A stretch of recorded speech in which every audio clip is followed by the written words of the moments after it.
दोस्तों ये कहानी है भारत के सबसे लंबे समुद्री रेल ब्रिज की, जहां पे हुए हादसे में कोई ना बच सका। आप सभी लोगों ने कहीं ना कहीं इस ब्रिज का नाम तो सुना ही होगा।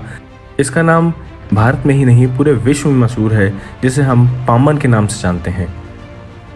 ये रेल ब्रिज रामेश्वरम को भारत के मेनलैंड से जोड़ता है। ब्रिज की जो कुल लंबाई है ये लगभग 2.65 किलोमीटर की है।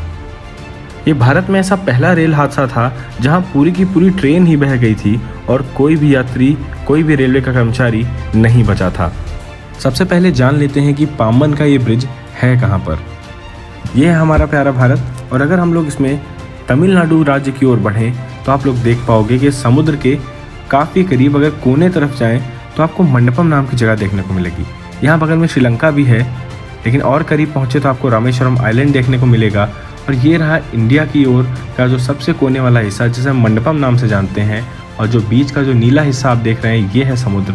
और रामेश्वरम से इंडिया को जोड़ने के लिए पाम्बन ब्रिज बनाया गया है। और सबसे कोने में ये जो हिस्सा है ये है धनुषकोडी। यहाँ से श्रीलंका बहुत ही करीब है। मान्यता तो ये भी है कि हमारे प्रभु श्री राम जी ने लंका जाने के लिए धनुषकोडी से ही पैदल पुल बनाया था। तो दोस्तों, बंगाल की खाड़ी में स्थित ये पाम्बन का रेल ब्रिज बहुत ही खतरनाक और विशालकाय है। बात है 1964 की, जब दक्षिणी अंडमान सागर में तूफान की जो स्थिति थी वो बहुत ही गंभीर होने लगी। ऐसे में हवाओं का रुख 45 किलोमीटर प्रति घंटे की रफ्तार से लगभग 400 किलोमीटर प्रति घंटे की रफ्तार तक पहुंच चुका था, जो लहरों की ऊंचाई है लगभग 8 यार्ड्स तक पहुंचने लगी थी। लोगों के घरों में पानी भरना शुरू हो चुका था और ऐसे में जो स्थिति थी रामेश्वरम की बिगड़ती चली जा रही थी।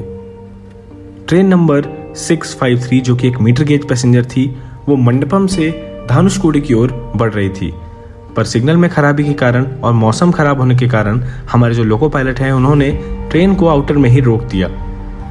जब काफ़ी देर तक उन्हें सिग्नल में कोई रिस्पांस ना मिला, 2-2.5 घंटा उनके ऐसे ही बीत चुके थे, तो उन्होंने हिम्मत जुटाई और ट्रेन को सीटी मारते हुए आगे की ओर बढ़ा दिया।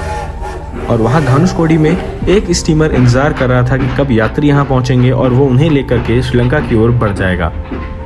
जब ट्रेन पाम्बन के खूबसूरत ब्रिज पर थी, तब ट्रेन में एक ऐसी लहर टकराई जो पूरी ट्रेन को अपने साथ बहा ले गई।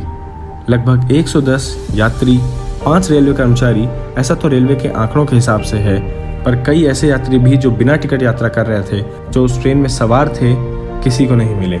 यहाँ तक पाम्बन का जो मजबूत रेल ब्रिज है वो भी पूरी तरीके से तहस नहस हो चुका था। और धनुषकोडी तो मानो पूरी तरह से तबाह हो चुका था। रेलवे स्टेशन में कुछ नहीं बचा था, पटरियाँ सब उखड़ चुकी थी। और इतने बड़े रेल हादसे के बाद धनुषकोडी को सरकार द्वारा अनफिट फॉर सर्वाइवल डिक्लेयर कर दिया गया।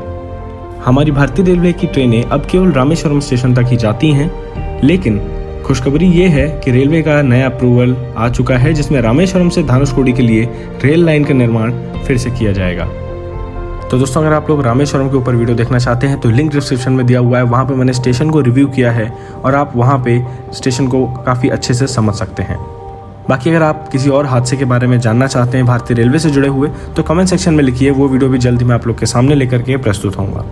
तो आज की इस वीडियो में इतना ही था। जल्दी मिलेंगे आने वाले वीडियोज़ में, तब तक ख्याल रखिएगा आप लोग अपना। जय हिंद दोस्तों।